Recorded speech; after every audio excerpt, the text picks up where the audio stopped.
Most late night snacking starts with an unsatisfactory dinner. I know the feeling. Raiding the cupboard, looking for snacks an hour after a meal when you feel like you've just eaten. This late night snacking often ends up sabotaging people's fat loss and makes them feel like they've got an endless pit for eating or no willpower. However, the endless pit for eating and lack of willpower, I don't believe is true. I believe it's a mistake at the setup that leads people to making these mistakes over and over. However, I don't think this necessarily comes directly from willpower or from that endless pit effect. Instead, this is something that can be solved. It's often a repeated issue that just needs to be addressed. I've done it with my clients, I've done it with myself to make sure this after dinner window can be used for you. And often it comes down to the setup. First thing to do is to make your dinner larger.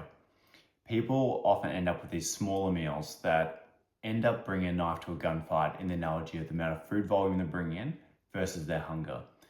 People often drastically underestimate the amount of food they need to keep themselves full. And it might come from just parental structures, different perspectives, plate sizes you see. But the truth is, if you're matching your plate that you're having at dinner around these constructs that don't necessarily align with you versus what your actual appetite is, whatever you don't fill the stomach with earlier, you'll fill the stomach with later. So we get the opportunity to just preemptively get ahead of these things by getting yourself fuller. Don't underestimate how full you might need to get yourself. Secondly, we might just find if this is your struggle, the after dinner snacking, we might just need to bring a higher proportion of your overall calories throughout the day towards the dinner time. Particularly, I like to have things with increased fiber, increased food volume relative to the calories.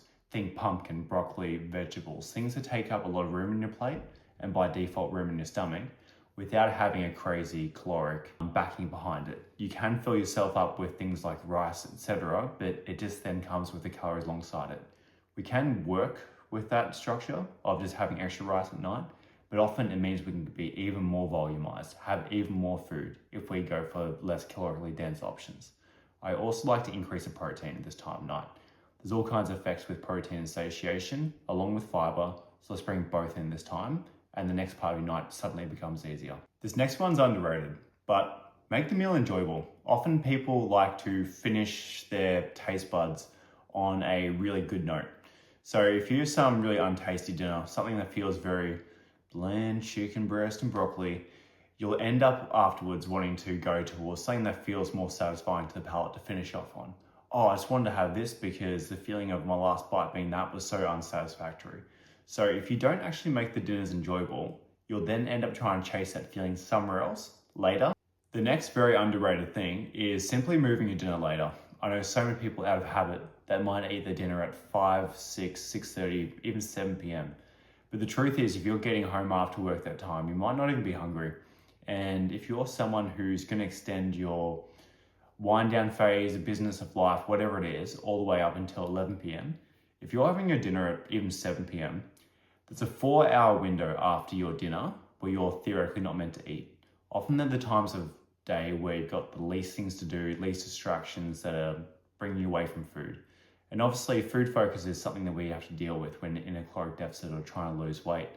And I know this can get a lot of people. So when you haven't got the distractions, suddenly there's more, should I have something, should I not, conversations that go within your head.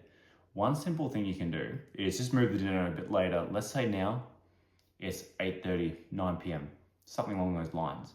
You might find that last meal, particularly if it's compromised of the stuff we talked about before with the extra food volume and calories and protein and fiber. Again, if the food tastes good, you're not then looking for the thing afterwards to finish on a good note. And now that period is going to take you all the way to bedtime. And there you go. You've now successfully completed the full fat loss day and aren't having these mental battles as much at night because you've just made it easier. Look, for myself, for clients, I often like to have some kind of food planned and ready for after dinner, and it can help, but it's not the full story.